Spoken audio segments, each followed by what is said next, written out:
എല്ലാ പ്രേക്ഷകർക്കും ഇൻഫിനിറ്റി സ്റ്റോറീസിൻ്റെ പുതിയൊരു വീഡിയോയിലേക്ക് സ്വാഗതം. എല്ലാ മാസങ്ങളിലും തിരുവാതിര ഉണ്ടെങ്കിലും ധനുമാസത്തിലെ തിരുവാതിര ഏറെ പ്രത്യേകതകൾ നിറഞ്ഞതാണ്. തിരുവാതിര ആഘോഷവുമായി ബന്ധപ്പെട്ട് പരമശിവനും ശ്രീ പാർവതിയും തമ്മിൽ വിവാഹം നടന്ന തിരുനാൾ ആണ് ധനുമാസത്തിലെ തിരുവാതിര. ഈ വർഷത്തിൽ ധനുമാസത്തിലെ തിരുവാതിര വരുന്നത് ഡിസംബർ 26 ഈ ദിവസത്തിൻ്റെ പ്രത്യേകത എന്ന് പറയുന്നത് ചില നക്ഷത്ര ജാതകർക്ക് നല്ലൊരു കുടുംബ ബന്ധം ലഭിക്കാനും അതുവഴി ജീവിതം തന്നെ മാറിമറിയാനും സാധ്യതകൾക്ക് തുടക്കം കുറിക്കുന്ന ഒരു ദിവസമാണ്. ഇവരുടെ ജീവിതത്തിൽ ലഭിക്കുന്ന ഈ നല്ല കാലഘട്ടത്തിൽ വരുന്ന സൗഭാഗ്യങ്ങളെക്കുറിച്ച് ഇൻഫിനിറ്റി സ്റ്റോറീസിൻ്റെ ഈ വീഡിയോയിലൂടെ ഒന്ന് പങ്കുവെക്കാം. വീഡിയോയിലേക്ക് കടക്കും മുമ്പ് എൻ്റെ പ്രിയ പ്രേക്ഷകരെ ഒരു കാര്യം ഓർമ്മിപ്പിക്കുന്നു. നിങ്ങൾ ഇതുവരെ എൻ്റെ ചാനൽ സബ്സ്ക്രൈബ് ചെയ്തിട്ടില്ലെങ്കിൽ ദയവായിട്ട് എൻ്റെ ചാനൽ ഒന്ന് സബ്സ്ക്രൈബ് ചെയ്യുക. അതോടൊപ്പം തന്നെ എൻ്റെ പുതിയ വീഡിയോകളൊക്കെ നിങ്ങൾക്ക് നോട്ടിഫിക്കേഷനായിട്ട് ലഭിക്കാൻ വേണ്ടിയിട്ട് ബെൽ ഐക്കൺ കൂടി ഒന്ന് പ്രസ് ചെയ്യണം. വീഡിയോ കണ്ടതിന് ശേഷം നിങ്ങളുടെ വിലയേറിയ അഭിപ്രായങ്ങൾ കമൻറ്റ് ബോക്സിൽ ഒന്ന് രേഖപ്പെടുത്താനും വീഡിയോ ലൈക്ക് ചെയ്യാനും മറക്കാതെ ഇരിക്കുക. നന്ദി. നമുക്ക് ആദ്യം തന്നെ കർക്കിടകക്കൂറിൽ പിറന്ന പുണർദം 4-ാം പാദം പൂയം ആയില്യം നക്ഷത്ര ജാതകരെ കുറിച്ചാണ് നോക്കേണ്ടത്. ധനുമാസത്തിലെ തിരുവാതിര പുണർദം പൂയം ആയില്യം നക്ഷത്രത്തിൽ പിറന്ന സ്ത്രീ നക്ഷത്ര ജാതകർക്കും പുരുഷ നക്ഷത്ര ജാതകർക്കും വിവാഹയോഗം തെളിയുന്നതിനുള്ള ഒരു സാധ്യതകൾ നൽകുന്ന ദിവസമാണ്.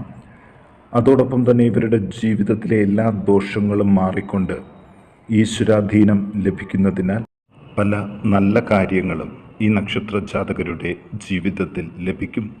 പ്രാർത്ഥനകളിലൂടെ ഇനി ഒരുപാട് കാര്യങ്ങളും ഡിസംബർ 26 നടക്കുന്ന ധനുമാസ തിരുവാതിരയിലൂടെ ഇവർക്ക് മാറ്റങ്ങൾ സൃഷ്ടിക്കും. ഇന്നേ ദിവസം വ്യാഴത്തിൻ്റെ ആനുകൂല്യമുള്ളതുകൊണ്ട് നല്ല കാര്യങ്ങൾ ഉണ്ടാകാനുള്ള സാധ്യതകളും തെളിഞ്ഞു തന്നെ നിൽക്കുന്നുണ്ട്. രോഗദുരിതങ്ങളിൽ നിന്നും രക്ഷപ്പെടാനുള്ള സാധ്യതകളും കാണുന്നുണ്ട്. സൗഹൃദങ്ങൾ, കുടുംബ ബന്ധങ്ങൾ എന്നിവിടങ്ങളിൽ ശൈഥില്യം വരാതിരിക്കാൻ വേണ്ടതായ മുൻകരുതലുകൾ കൂടി ഉണ്ടാക്കിയെടുക്കേണ്ടതാണ്. ചെറിയ കുഞ്ഞുങ്ങൾക്ക് കഫജന്യമായ അസുഖങ്ങൾക്ക് സാധ്യത ഏറെയാണ്. എങ്കിലും ഒരു തരത്തിലും ഭയപ്പെടേണ്ടതില്ല. വിദേശത്ത് തൊഴിൽ എടുക്കുന്നവരും വ്യാപാരങ്ങൾ നടത്തുന്നവരും മുൻപ് സംഭവിച്ചതായ നഷ്ടങ്ങളിൽ നിന്നും പതുക്കെയാണെങ്കിലും കരകയറുവാൻ തുടങ്ങും. തൊഴിൽ അന്വേഷകർക്കും അഭ്യസ്ത വിദ്യർക്കും ശുഭകാര്യങ്ങൾ സംഭവിക്കും എന്നതിലും ഒരു സംശയവും വേണ്ട. ഇവർ ദോഷപരിഹാരങ്ങൾക്ക് ശനിയാഴ്ച വ്രതം അനുഷ്ഠിക്കുക, ഗൃഹത്തിൽ എള്ളുതിരി കത്തിക്കുക, ശാസ്താവിൻ്റെ ക്ഷേത്രങ്ങളിൽ ദർശനം നടത്തി നെയ്വിളക്ക്, പുഷ്പാഞ്ജലി, നീരാജനം, കറുത്ത പട്ടുചാർത്തൽ, പായസം എന്നിവ യഥാശക്തി നടത്തുക. ജന്മനാളുകളിൽ ശിവക്ഷേത്രത്തിൽ ആയുസൂക്തം, പുഷ്പാഞ്ജലി, ശംഖാഭിഷേകം, വിളക്ക് എന്നിവ നടത്തുന്നതും നല്ലതാണ്. ഇനി നോക്കാം ചിങ്ങക്കൂറിലെ മകം, പൂരം, ഉത്രം 1-ാം പാദത്തിൽ ജനിച്ചവരെക്കുറിച്ച്. കർമ്മസംബന്ധമായ ഉയർച്ചകൾക്കും നല്ലൊരു വിവാഹ ജീവിതത്തിന് ഭാഗ്യം സിദ്ധിക്കുകയാണ് യുവാക്കൾക്ക്. പാരിതോഷികങ്ങൾ ഇവരെ അപ്രതീക്ഷിതമായിട്ട് തേടിവരും. ഭൂമി സംബന്ധമായ ക്രയവിക്രയങ്ങൾ ഒന്ന് ശ്രദ്ധിക്കണം. രേഖാപരമായ കാര്യങ്ങൾ, ബാങ്ക് ഇടപാടുകൾ എന്നിവ സൂക്ഷ്മതയോടെ കൈകാര്യം ചെയ്യണം. പ്രിയപ്പെട്ടവരെ കാണുവാനും സന്തോഷം പങ്കുവെക്കുവാനും അവസരങ്ങൾ ലഭിക്കും. നഷ്ടപ്പെട്ട ധനം തിരികെ ലഭിക്കും.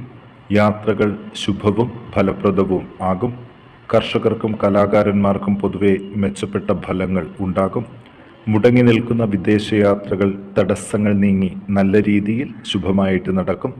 കാലുകൾക്കും ഉദരത്തിനും ചെറിയ അസുഖങ്ങളും വേദനയും അനുഭവപ്പെടുമെങ്കിലും ഭയപ്പെടേണ്ടതില്ല. ആയുധങ്ങൾ, മറ്റ് ഇരുമ്പ് കൊണ്ടുള്ള വസ്തുക്കൾ, യന്ത്രങ്ങൾ എന്നിവയിൽ നിന്നൊക്കെയുള്ള അപകടങ്ങൾ മാറിത്തുടങ്ങും. പുതിയ ഗൃഹങ്ങൾ നിർമ്മിക്കുവാനോ വാങ്ങുവാനോ പറ്റിയ സമയമാണ്. ധനവിനിയോഗം കാര്യക്ഷമവും ശ്രദ്ധാപൂർവവും ആക്കുക. പ്രണയിക്കുന്നവർക്ക് ഇഷ്ടപ്രാപ്തിക്കുള്ള സാധ്യതകൾ ഏറ്റവും കൂടുതൽ ലഭിക്കുന്നൊരു ദിവസമാണ് ധനുമാസത്തിലെ തിരുവാതിര. ഇനി കന്നിക്കൂറിൽ ഉത്രം 2, 3, 4 പാദങ്ങൾ, അത്തം ചിത്തിര 1-2 പാദത്തിൽ ജനിച്ച നക്ഷത്രജാതകരെ കുറിച്ച് നോക്കാം. പൊതുവെ ഈശ്വരാധീനം ഉള്ള സമയമായതുകൊണ്ട് കാര്യങ്ങൾ എല്ലാം വളരെ വേഗത്തിൽ ആകും. അത് മനസ്സിലാക്കിക്കൊണ്ട് തന്നെ സമയബന്ധിതമായിട്ട് എല്ലാ കാര്യങ്ങളും നടപ്പിലാക്കുന്നതിനുള്ള മുന്നൊരുക്കങ്ങൾ നടത്തുന്നത് നല്ലതാണ്. മത്സര പരീക്ഷകളിലും തൊഴിൽ അന്വേഷണങ്ങളിലും മനസംതൃപ്തി വർദ്ധിക്കും. സ്വർണ്ണാഭരണങ്ങൾ ലഭിക്കുവാനും നഷ്ടപ്പെട്ടവ തിരികെ വരുന്നതിനുമുള്ള വഴികൾ തുറക്കുന്നതും കാണുവാൻ ഈ ദിവസങ്ങളിൽ സാധിക്കും. കുഞ്ഞുങ്ങളിൽ ഉണ്ടായിരുന്ന രോഗങ്ങളും മറ്റ് ശാരീരികവും മാനസികവുമായ വൈഷമ്യങ്ങളും മാറിത്തുടങ്ങും. വാഹനങ്ങൾ, നാൽക്കാലികൾ എന്നിവയെ വളരെ ശ്രദ്ധയോടുകൂടി നോക്കേണ്ട സമയമാണ്. ഇവർ ദോഷപരിഹാരങ്ങൾക്ക് നിത്യേന നാമജപം നടത്തേണ്ടതാണ്. രാമനാമം, പഞ്ചാക്ഷരി മന്ത്രം എന്നിവ ജപിച്ച് ശിവഭഗവാനെയും ശ്രീരാമസ്വാമിയെയും പ്രീതിപ്പെടുത്താൻ ഒന്ന് ശ്രദ്ധിക്കണം. ഇവർക്ക് വിവാഹ സാധ്യതകൾ തെളിയുന്ന ദിവസമായതുകൊണ്ട് ഒരുപാട് പ്രാർത്ഥനകളും ആവശ്യമാണ്. വിവാഹം കഴിഞ്ഞ നവദമ്പതികൾക്കും ഒരു കുഞ്ഞിനുള്ള സാധ്യതകൾ തെളിയുന്നുണ്ട്.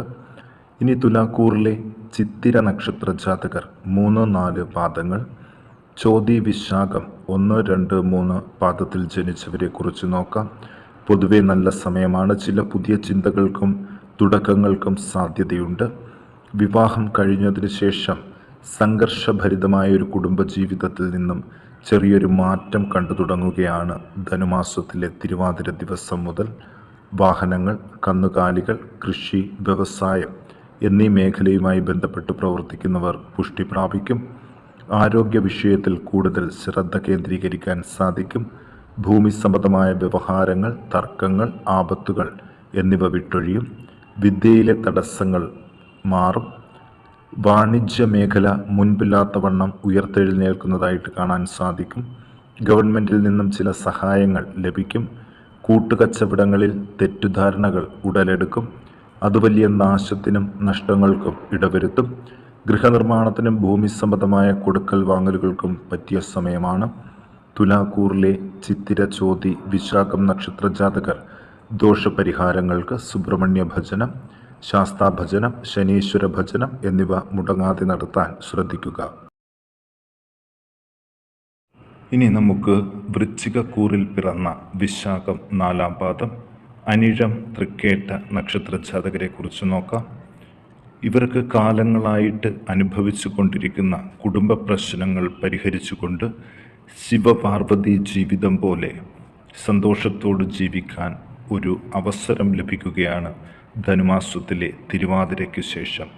കുടുംബ പ്രശ്നങ്ങൾ ഇനി ഉണ്ടാകില്ല. വളരെയധികം സന്തോഷം നിറഞ്ഞൊരു ജീവിതമായിരിക്കും. മാതാവിൽ നിന്നും പാരമ്പര്യമായി ലഭിച്ച സമ്പത്ത് ഉപയോഗിക്കാൻ ഒരു ഭാഗ്യവും വരും. പുതിയ ഗൃഹത്തിനും അനുയോജ്യമായ സമയമാണ്.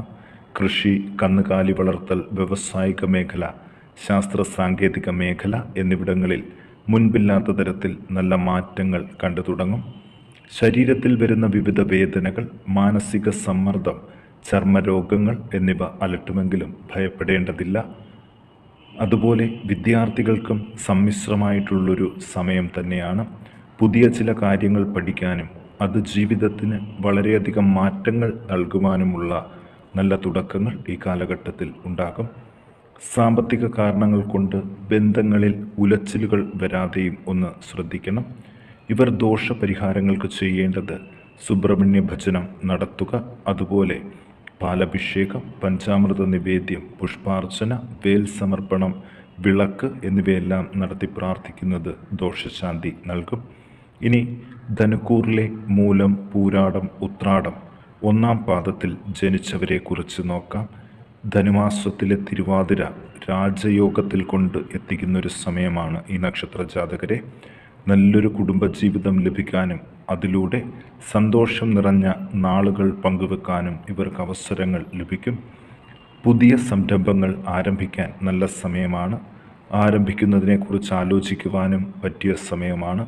വളരെ കാലങ്ങളായിട്ട് അനുഭവിക്കുന്ന ധനനഷ്ടം, സാമ്പത്തിക കാര്യങ്ങളെ ചൊല്ലിയുള്ള അപമാനങ്ങൾ എന്നിവ പരിഹരിക്കാൻ മാർഗങ്ങൾ മുന്നിലേക്ക് വരും.